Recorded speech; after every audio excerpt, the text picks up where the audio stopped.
Okay, hi, I'm Stella. This is gonna be my review for the Abyss craft and actually just every single craft in Shadowverse. Sorry. After the Worlds Beyond thingamajiggy end at 3 a.m. By the way, if you stayed and watched that entire video live streamed, I did. Anyways, there was a lot of stuff that got informed, and I'm pretty sure Ignis' channel goes through over almost 93% of it. You should probably watch his video. It's pretty short, goes through most of the things that they went over. I'm just going over what we can expect from every class because I'm like, damn, they released every single card list that got revealed over the stream and on their X channel. And I'm like, it's probably a good time to go over what we can expect from every single class. And I decided to do the most complicated class first. And also because I think this class needs to get discussed over. And this is Abysscraft. I don't know what they're gonna wind up doing with this craft. So Abysscraft is basically going to be a mixture of Shadow and Bloodcraft. For instance, Medusa is one of Bloodcraft's cards, and Cerberus is definitely one of Shadowcraft's cards. In Shadowverse Worlds Beyond. Damn, I really want to call this Shadowverse Beyond Shadowverse Evolved for some reason, just because of the new evolution mechanics. Right there. But in Shadowverse Worlds Beyond, their main leader is gonna be Dval. In my opinion, he should have got voice acting, but here we are. And then Medusa will be one of the legendary cards that can attack 3 times, which is just very powerful board clear in my opinion. Very, very, very, very powerful board clear, actually. Like, it's actually insane. Because her follow strike just straight up destroys the opponent follower. In my opinion, this is very, very strong. Reaper's Death Slash destroys an enemy follower and one of your followers, which makes sense. And then we go down the Necromancy list. Most of you guys know these cards actually look very familiar to a lot of people. Like, the Lesser Mummy gives has Necromancer 4. Mirrorin, the Shadow Reaper, has an enhanced for getting Russian Bane. Actually, this is a little bit different from the original Shadowverse version where it was enhanced 7 and stacked the graveyard and whatnot. Anyways, this card now gives you Russian Bane for enhanced 4. Enhance allows you to pay the card for a higher cost. In return, you get special abilities. Last words add skeleton in your hand. Last words activate when a card gets destroyed. I just thought I should probably be running through these effects, just in case if you guys don't know them already. Skeleton is a type of token class card. It's a token card. I think it's somewhere, but if not, I could just show you guys what a skeleton is maybe later. Orthoris is coming back. As she shot at you, Cemetery Ward, Necromancer, do this 2 times, deal 2 damage to enemy faller. This card hasn't really changed much. In fact, in my opinion, it actually got nerfed a little bit. It used to be just deal 3 damage to the enemy, to any enemy card or their leader. My opinion, it got nerfed just a little bit. But that's the last version Orthoris. This version is fine too. I think it's a great board clear. I think it's a great walk and bonk. I think it's gonna be a perfectly okay card. And then we have Little Miss Bonermancer. Literally just summons more skeletons. This card probably just there to fill up your graveyard even more. Then we have Shadowcraft Memorial. This card adds 2 followers to your cemetery. I don't really see the win condition behind their craft. That's my main concern. Is the more I read these cards, and the more I look at them, like they spam the board. And this card does do damage to the to followers. No, this guy doesn't even do damage to the enemy leader. It just heals you. Yeah, I don't see where we're going to get lethal.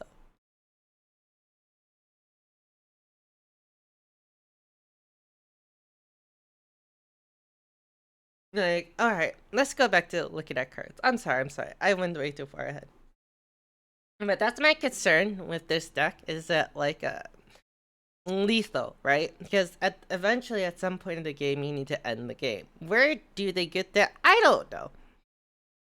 I'm gonna continue reading now. Sirius allows you to restore 2 defense for your follower, restores 4 instead, and gain barrier. Barrier is a mechanic that allows you to, when your follower would be first attacked, when your follower would first take damage, it's dealt to 0 instead. Bane does ignore those rules, by the way. Bane is a destroy effect, not a do damage effect. Fanfare Necromancy 8, meaning that you need to have 8 cards in your graveyard to activate this ability. Necromancy hasn't changed since the original Shadowverse, and I don't think it ever will. Necromancy 8 evolved as Fowler. Whenever a departed Fowler enters the field, give it Bane. When this card is found, summon Ghosts. Ghosts are counted as departed Fowler, so there you go. Fanfare Reanimate 4. Reanimate 4 belongs to Shadowcraft, well, now Abysscraft. This allows you to reanimate the closest thing to this play point value. So since this is 4, it allows you to revive anything that has 4 costs. However, if you have no 4 costs in your graveyard, it will revive a 3 cost instead. So be aware. It does not go higher, it goes lower. Valid the Impaler. Select the enemy follower and do damage. Do 5 damage and restore 5 to your leader. This looks like just a normal everyday Bloodcraft card, your everyday Joe, your everyday card that would never see play. Honestly, I don't see this card seeing play, but it does do stuff. A lot of the cards from Shadowverse Worlds Beyond seem to be a lot more expensive than they were in the original game. Maybe they're trying to slow down how fast the game ends, which it does make sense because the original Shadowverse did normally end around in 7 turns. Let's be honest. Maybe 6 turns. I think we started winning on turn 5 at some point, which was actually kind of crazy. And then we have Cerberus. This allows you to summon me like part of me Coco Left Paw. Actually, those cards did not change from the original Shadowverse, unironically. This card in Necromancy 6, they get +2. And then Super Evolve, reanimate 1. So I'm assuming that you want to kill these 2, then Super Evolve, reanimate them, and then repeat their abilities. Once to do 2 damage to the leader, once to restore 2 to your leader. Pretty fun. I don't see the win condition here. Maybe I'm tripping? Maybe they would get the win connection next set. Because since this is like 2 crafts in 1, it wouldn't make sense. It looks just like a Bone Rush deck right now. Like, you just want to outplay your opponent throughout the game and just slowly wither down their life. It looks like that's their main goal currently. They don't really have any epic finisher. I think their main point of the game is just to control board. And then smack your opponent for not having anything on said board. Which does make sense, does fit the style. Kind of sad that they don't include like any Vengeance mechanics yet. I do believe that will come out probably next set. As this set mostly focused on Shadowcraft, I do believe next set will probably focus mostly on Bloodcraft. I pray to God that we get our best card 4 cost Vengeance card back eventually. But until then, it looks like this is just like a control boardish deck. You just want to hit face. Sorry, by the way, I am a little bit sick today. Probably because I had work yesterday and then like a lot of things happened. So I'm sorry if my voice sounds a little bit weirder today. Of course, when I say I'm sick, I have to cough. Anyways, yeah, it's a pretty interesting deck. I think it's pretty cool, but it does need a finisher in my opinion. Who knows, maybe when the game comes out, we're gonna be like, oh, there's an actual finisher in the deck, and it's like, oh, okay. Let's look at Haven Class.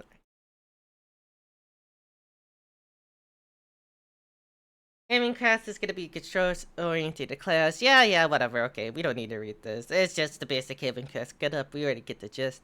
I don't think they really changed. Haven Class will still be a control deck, focusing on healing your leader and controlling the board, and smacking your opponent when they least expect it. They're really just have always been and will always be a control deck, and probably one of the most annoying decks to play against, because let's be real, it's Haven Class. Havencraft does have Jane the Saintly Knight, which is, in my opinion, still costs too high, but Then again, every card in Shadowverse, let's be honest, costs too high. Their fanfare would have deal 6 damage to all enemy followers and give all other followers +2/+4. I don't see where this +2/+4 will come in ever, as this card costs 8, unless you somehow have a board remaining or some amulets in play. It might be a little bit tricky for players to get used to this card. It is a good board clear. I don't think it's gonna really man up the +2/+4 though. I'm gonna be honest, we might have to see what happens. Serene, draw 2 cards and use 1. Okay, yeah. This is your basic, I want draw cards. Havencraft has always had one of these cards. It was like Bell. I think it was like this random Bellow card in the original game, where it just basically has the same exact effect, except it looked different. I don't think it changed. Oh, my bad. It did change slightly. Slightly changed. The main difference is this is a countdown 3 and the one in the original Shadowverse was a countdown 2. Serene, the Water Guardian, restore 3 defense for your leader, and then on Evolve, do 3 damage to all enemy followers. It's board clear, it's control Havencraft, it's going as expected. Sarah's Winning Angel. This card basically is, well, a beat stick.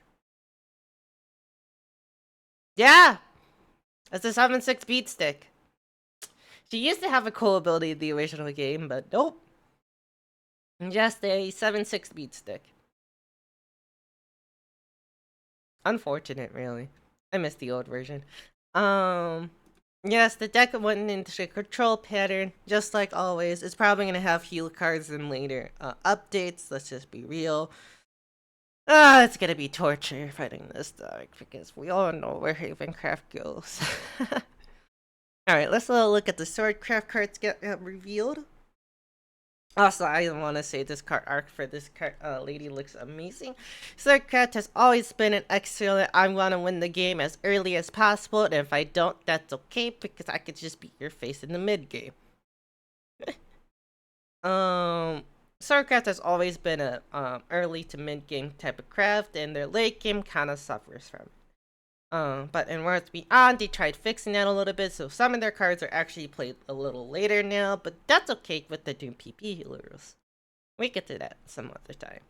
Luminous Lancer is back in action, still has the riddle, same effects as the original game, Summon a Knight. Whenever this card enters the field, give it Rush. Whenever officer card enters the field, give it Rush. They will be getting Iron Ward. This summons 2 copies of Knights and give all other followers on the field +1/+1. Of course, this is a Knight token. Oh, most importantly, Knight tokens now cost 0. They used to cost 1 in the original game. I feel like every token, by the way, got buffed in some sort of way. But Knight cards now cost 0. It is really interesting, but yes, they do cost 0 now. Speaking of which, this is one of the new Swordcraft cards for the later after the game. This is Amiya, the Luxsteel Paladin. By the way, Luxsteel cards make a return. I really wish they were their own archetype one day, but we'll never get one of those. This card gives you summon forced copies of Steel-clad Knight. Now, whenever allied officer enters the field, give a +1/+0 Russian ward. So now your Iron Steel Knight has ward in case if you need to block an attack, and rush in case if you want to bonk something to death. In my opinion, this card is a great card if you haven't ended the game and you're struggling to win the game. It's like, yo, protect my butt please while I draw something good. I think it's a pretty okay card. I just think it costs a little too high, but then again, it makes sense. It is just a gold card. It's not a game ender either. It is supposed to save your life. Steel-clad Knights. They are now also reduced by 1. They used to be 2 costs, now they're 1 cost, 2 2s. In my opinion, this is really good. When they're summoned with Luxsteel Paladin, they're going to be 3 2s with wards, which is really powerful, by the way. By the way, I have noticed something interesting. These cards do not have the card pack symbol. I wonder if these cards, if you would just get these cards just by playing the game. because like these ones don't have card pack symbols, right? But these ones do. I just maybe hear me out. Um, the starter deck would just have like a legendary. I know I'm copy, but maybe. Next is Albert the Steel Storm Saber. This card got shown a lot. He will be getting a leader card. He will deal 3 damage to all enemy followers, and then can attack twice per turn. It's Albert.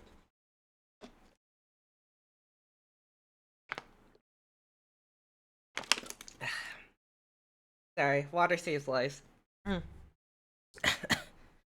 It's Albert. He does his thing.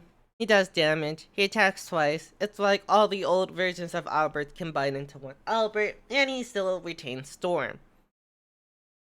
If he didn't retain Storm, something went wrong. Alrighty. We went over Hayden. Guess we go to Portal. Portal! Man, let me tell you guys, Portal got the most amount of stuff that I have to talk over. Alright, this is Dryzen, the MC, by the way. GZMC. We're gonna go over artifacts first, I guess, because, well, I guess that's all on their page. Wow. Yeah, we're gonna have to. There's a lot of things to go for. So there's like 3 different ways to play Portal, if you guys don't understand.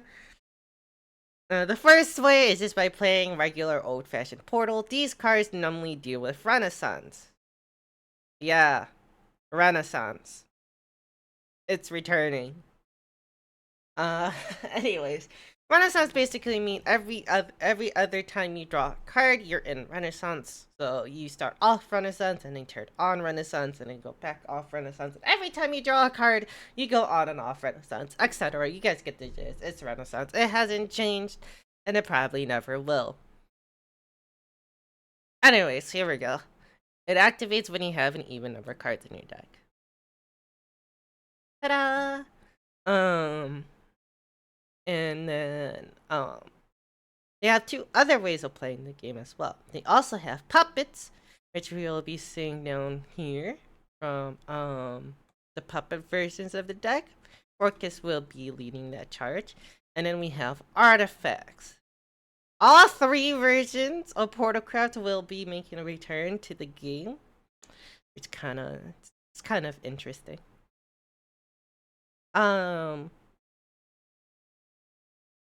This card seems decent. I really hate the fact that it has at the end of the turn destroy this card effect for when you summon your artifacts. This card will probably be one of the more important cards. As they said in the video, there will be more cards that deal with actually giving exact follower cards. So I don't assume that this is the only one. I think this is the only card that could show. Now then, this chart.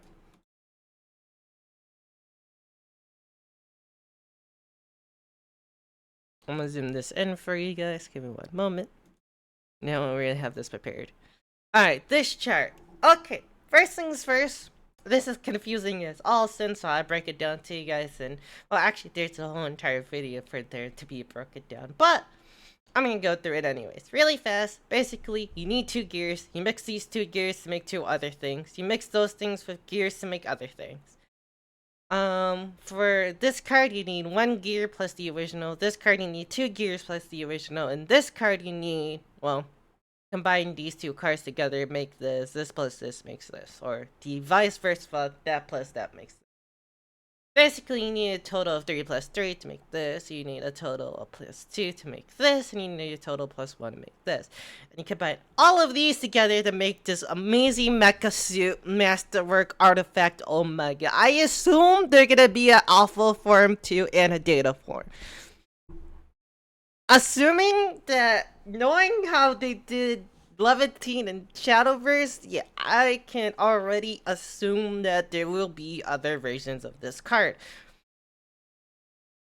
I wouldn't be surprised. Don't be surprised in the future if we get a 7 cost alpha form or maybe a 5 cost beta form. I just won't be surprised.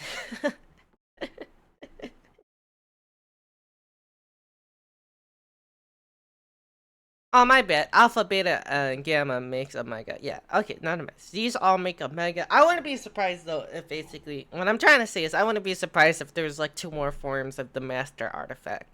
This card is okay to be played right now, because as you guys seen from the other crafts, most of, like, the massive hitters are, like, on turn 8. So this card will be fine to play in my opinion, especially for Proto, who could probably make up cards, draw cards, especially since they revealed a card called Edith that literally draws 3. Literally, she just reads, I am a pot of extra. I draw 3. So, like, there we go. So, like, there's probably going to be many ways to get these gears in your hand by other followers, effects, and things, other ways to control the board. You're probably basically going to be saving your artifacts into, like, the big bang, the finale.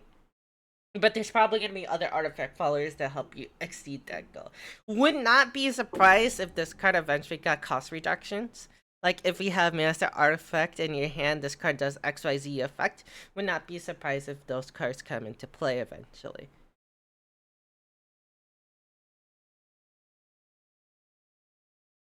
Here's another card for the artifacts. It just adds the gears in your hand. And then it goes over what each gear can do. They went over this on the thing, but I don't mind going over it again. So these make the gears. The gears are here. They can't be played. You can fuse them together to make these two. Fuse red with blue to make this one. And you fuse blue with red to make that one. And these two, you fuse the any of these two with one of these to make this one. You fuse any of these two with both of these two to make this one, and you fuse them together to make Y. Y is probably the strongest in my opinion. You might want to get to Y first, because Y does just straight up say deal 3 damage to everything. It might be one of the most important clears that you have for 5 cost. Also, the card stat itself isn't horrible. 5 cards deal 3 damage, 5/3, 5 cost. This, for like this game, and at its pace right now, doesn't read horrible. That Master Artifact Omega. Do 5 damage to all enemy foe, restore 5 the HP. It basically has like almost every stat block in the game. It's a 10 cost card. You guys get the gist. Oh, and most importantly, this motherfucker has Storm. Oh, I guess you could just super evolve artifact. Oh, that would be so powerful. I hope it has an alternate form when you get super evolved. That'd be sick. Anyways, I hope that there's a way to get an anime version of artifact. That'd be so cool. But yes, this card reads really well. I think the artifacts are gonna be okay.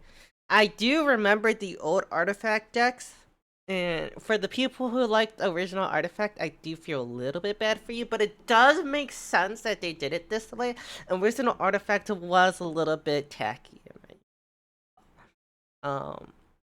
You would not be surprised if some of the artifact girls make a return and there's other forms of this card, so don't be surprised when that happens. I'm gonna say I told you so, and we're gonna move on from that conversation. Edith. Paimon actually gets a card. Would not be surprised actually if she gets 2 versions, or like every other rotation she comes back.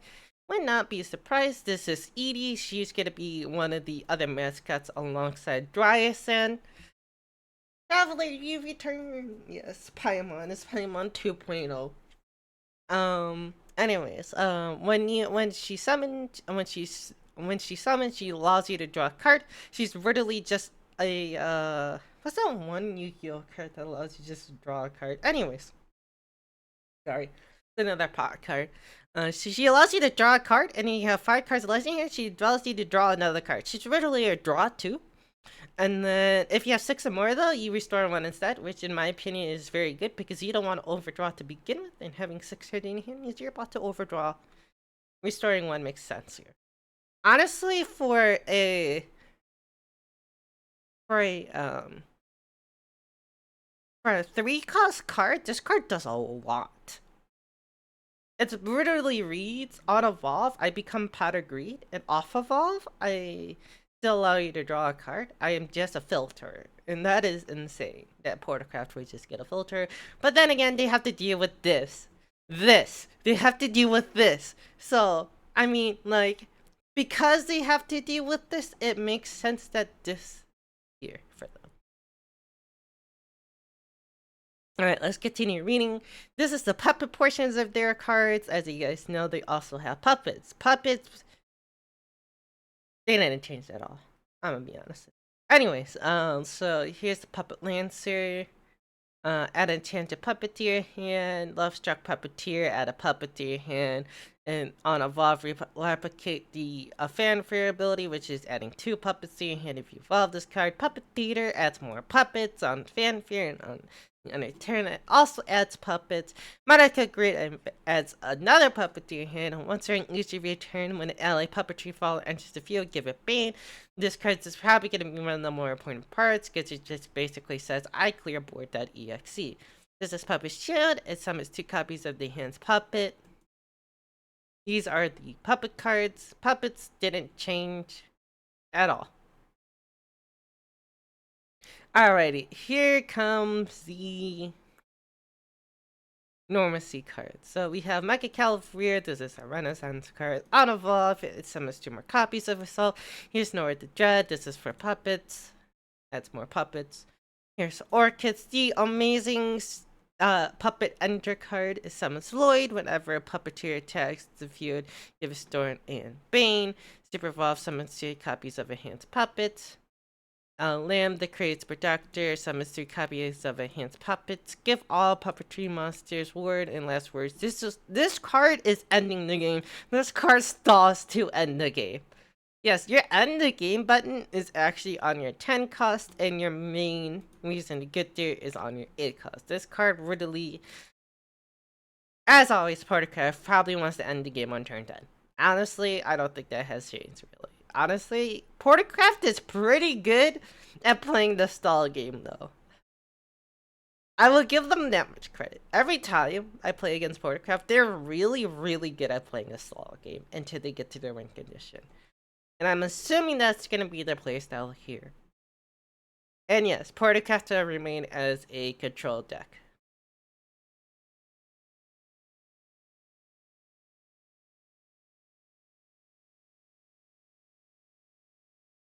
As you can see, it makes you vulnerable in the early game. Portercraft will remain as a late game ender control deck. You get rewarded by getting all these OP cards though on turn 10. So there you go.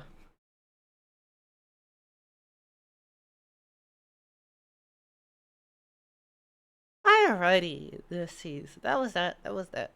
Dragoncraft, my favorite craft. If you guys didn't know, on Dragoncraft we'll be receiving how do I word Dragoncraft? Okay, here's how you play Dragoncraft 101. You gain player points. You hit leader with big card.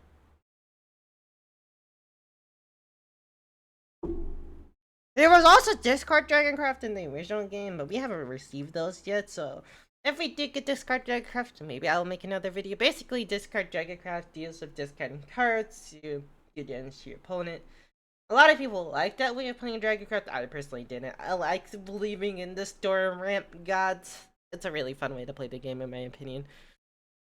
But basically, Dragoncraft deals with, well, ramping up your player points, because this is one of the only classes in the entire game that really says, yes, I give you play points. It used to be a 2 PP cost card, but in this game it's going to be a 3 PP cost card because it was too powerful. Also, with the new extra play point rolling, it kind of makes sense. Because that means if you went turn 2, I mean, yeah, that means if you went on second, you could immediately play the card. In my opinion, this is a lot more fair for other crafts, especially since this game plays a little bit more slow. I feel like I'm talking like Up a Storm. Okay. So here's the list of all the dragon cards that have been revealed. We have Forte, my homie, my bestie, my best friend. I love this card. Probably one of the reasons I still play Shadowverse to begin with. This is Forte. She has Storm, Intimidate. She's a very basic card with very basic stats, but very powerful because she sys costs 5-2. I hit your face for 5 or 7 on Evolved or 9 on Super Evolved. Now I think about it, Forte, you got stronger automatically. Anyways, sorry. On Super Evolve, this card basically becomes the ultimate stat block. Oh wait, I'm sorry, it's +3, right? Because Super Evolve's +3, actually, so 5, 6, 7, 8. Yeah, this card will become an 8/5 on Super Evolve with Storm and Intimidate, meaning you can't target it. It's really powerful. Oh, really powerful. And Direct Buff. Yes, but 14 will be making a return. A Strike of the Dragonet. This is for the new guy because he's a Kung Fu master, by the way. Target enemy card on the field, do a 2, and if you're over 4, do 4. Overflow still exists, by the way. Overflow means if you have 7 play points or more, do XYZ. Searing Flame Newt, target 1 follower on the enemy field and do 1 damage. This card's still pretty decent. Still pretty good. Honestly, hasn't really changed much. I like it personally. It'll probably get replaced in the later packs, but it's still pretty fun. Little Dragon Nanny, summon a Flame Whip, relocates its ability. Basically, these guys allow you to stall for later cards. They're pretty interesting. Dragon Sign allows you to gain 1 max play point, then you have 10 maximum point draw a card. Dragon Sign hasn't changed. It used to be called Dragon Oracle at 7 play, so you draw a card and then gain 1, but it got nerfed because it was too OP. See.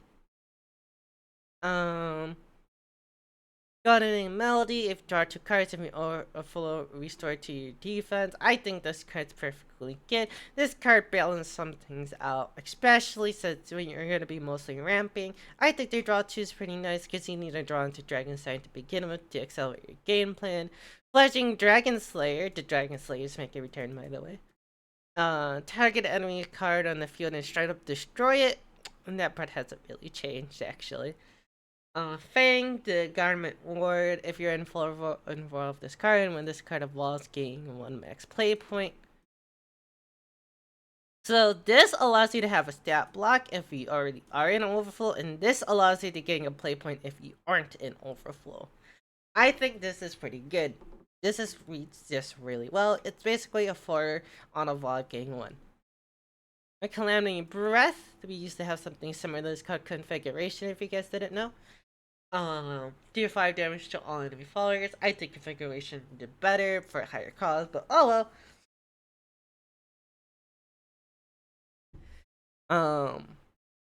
It's Dragoncraft's way of board clearing after they reach their total value. This is Gario, the favorite dragon skin. He will be probably one of the main ways to end the game. On Super Evolved, he's cracked. On normal fanfare, he's cracked. On every way of playing this card, he's kind of cracked.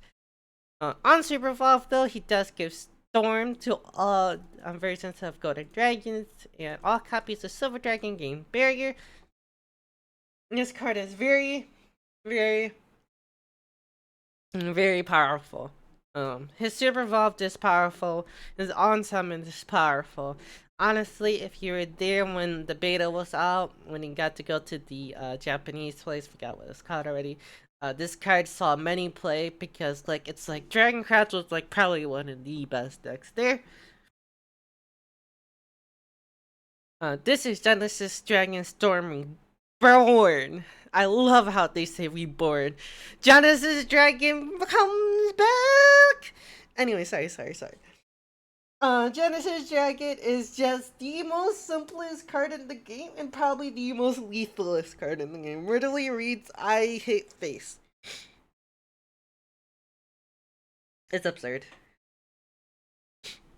This is Twilight Dragon. It just really gives stat block minus 0 minus 9, super evolve draw 3. This card's great for stalling. This card's great if you have nothing else to play. This card's great if you haven't drawn Genesis Dragon. It's just a really good card in general. It's a great stat block. XYZ.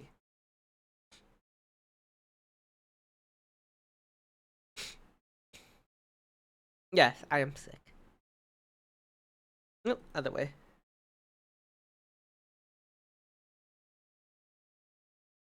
Let's see. That was Portalcraft, that was Savingcraft, that was Ghostcraft. Oh, Runecraft. Hi. So, there is three ways to play Rune, one can say.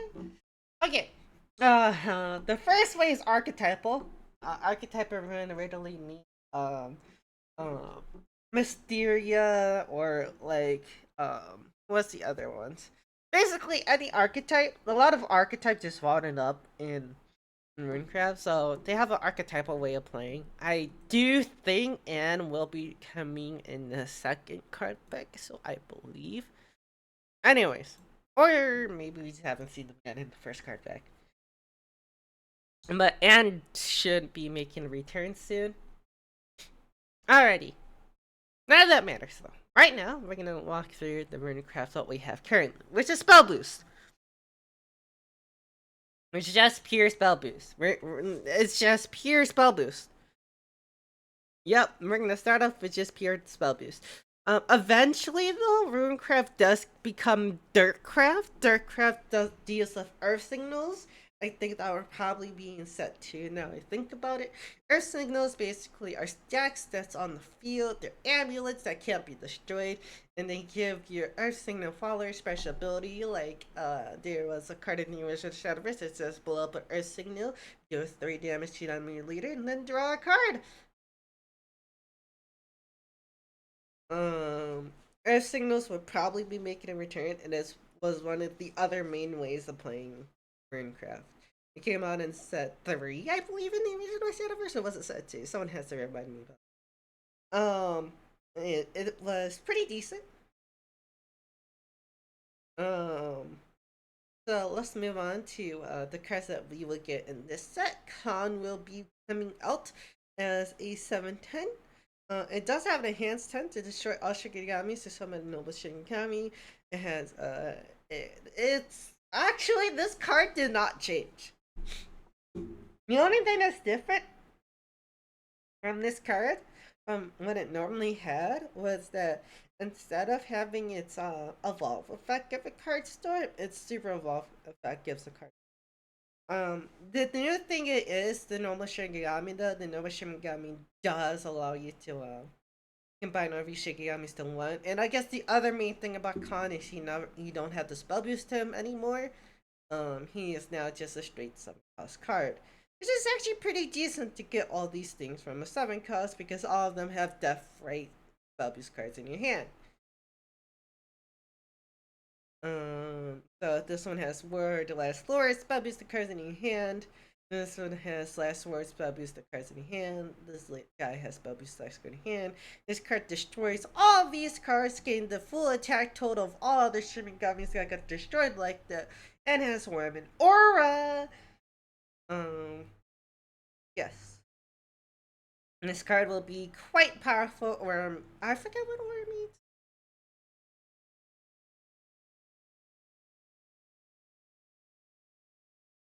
I also realized I'm not in the recording version of recording, so I will be streaming this, I guess. I did not realize I was streaming. If I realized I was streaming, I would have gone to just chatting. Me too. It's fine. I'll just stay in the Shadowverse category. Actually, I'll just post this on my YouTube page later. Anyways, when this card enters the battlefield, it gives plus X plus Y. X equals the base attack. This card is actually pretty decent. Then they also reveal Dimension Climb. I think this card is awesome. I think this card is dope. It allows you to return your hand into your deck, draw 5 cards, and spell boost your cards by 5. The most important thing that we learned on today's stream is that anytime a card from your hand returns to your deck, all the effects from that card still stay the same. So that means if a card was spell boost and put back to your deck, if you draw the same card, it's still but spell boost. Super important to note. If you change the attack total of a card in your hand for somehow, some way, which they had a lot in the OG Shadowverse, and put it back in your deck, it probably will come out the same way because that's just the new way of the game. I think that was a very important lesson to learn. I also think this card is really freaking cool, as well said. I do like that Daria is returning. I don't like how she doesn't have a card of her own yet. Let's see. That's about it for that portion. I think there is Eh, Forest Craft. I forgot about Forest. Forest Craft is a combo deck. It hasn't changed. You guys know how it goes. Roast returns. Roast King Storm, which says gain 0 plus X for every single time you played a card before this card, and while this card is also played. Combo is Forest Craft. One of Forest Craft's main mechanics. It allows you to keep track of your card count. It's very powerful. Forest Craft still, in my opinion, remains as one of the most mid but powerful decks in the game. Um, this card gives Storm 0 plus X based on your combo. It's a decent finisher, not a decent OTK anymore. Originally, this card used to cost 2 and 1, but now it costs 3 because, well, this game plays a little slower than the original Shadowverse. For that at the very start. This card has a super evolve effect to summon 3 fairies. Very cool, very powerful. You already know. Fairies now have Rush. Super important to note. Tokens got better, I guess. Fairies do now have Rush. And then this card does give you a crest. When a pixie follower enters the field, give a storm. Pixie followers will be the fairies and pixies you can get in your hand. I haven't really got to see if pixies will be reintroduced to the game, but I assume they will be because it's Forest Craft.